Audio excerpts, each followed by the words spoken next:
backing a campaign to better support emergency workers, and we want to know what you think. Do first responders get the mental health help they need? Hello. Imagine how desperate you must be and what you must be fleeing to get into a packed and flimsy inflatable with children for a journey across one of the most treacherous shipping lanes in the world in winter to try to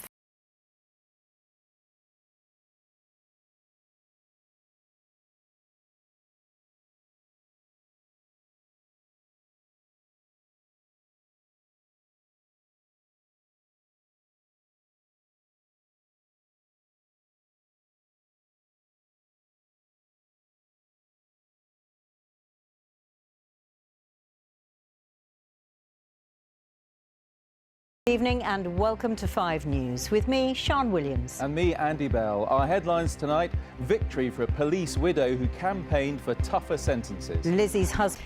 Anyone who unlawfully kills an emergency service worker who's carrying out their duties will automatically be handed a life sentence. The so-called Harper's Law is the result of a dogged 2-year campaign by Lizzie Harper. Her husband, PC Andrew Harper, was dragged to death from a getaway car when he was responding to a burglary call.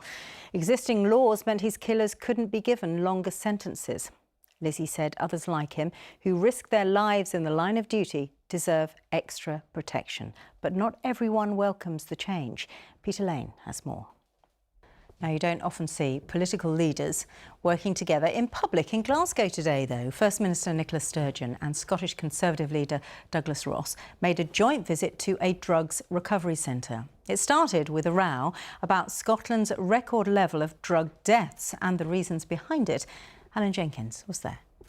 Well, it has been a busy day for the PM. We're talking about social care, of course, but earlier Boris Johnson was at the annual CBI conference, and it's fair to say his speech there raised a few eyebrows. Let's go back to our political editor, Andy Bell in Westminster. Andy, what happened? Still to come. We're asking for your thoughts on this. Let's take a quick look at the weather now. We'll see you in a sec. Worth having it then. Let me put those points to you, Sarah, actually, because it's interesting. We had a man in his 20s who wrote in earlier saying he wants the booster. We've got somebody who's 36, can't get the booster, wants one. Anne asks, why do we need it in the first place? What do you think? This is 5 News. This is our top story tonight. The government's plans for reforming how we... one of those countries heading into another lockdown. Some are saying it's a real possibility. The cold winter weather is only just hitting us now, of course. And that means people get together inside rather than outside. It was a big issue on this morning's Jeremy Vine show. Jeremy, I can't. I don't know about you. Well, we went out earlier to try to get a sense of what you think about all that and also just find out what people are feeling about the booster jab, wearing masks, social distancing, all of it. Let's have a listen. Well, that is what the people we spoke to think. We're also asking for your questions on COVID booster jabs, possible lockdowns. The 5 phone number is on the screen now, so do keep sending your thoughts. We'll put some of them to our experts tonight because we're joined by Adam Finn. Now, there was a big turnout today for a much-loved MP. It was... Says, I missed having my booster jab due to fears of not being able to have the AstraZeneca booster. She really wants that because she has MS. So please keep getting your messages in touch, getting them into us today.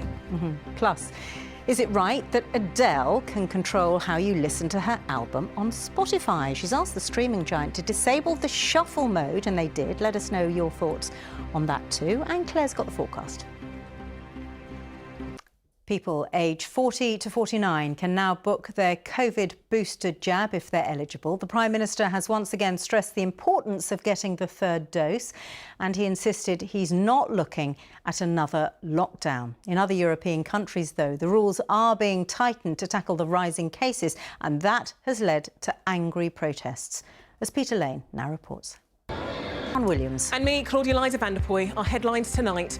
Who pays for us when we get old? The government... Hello.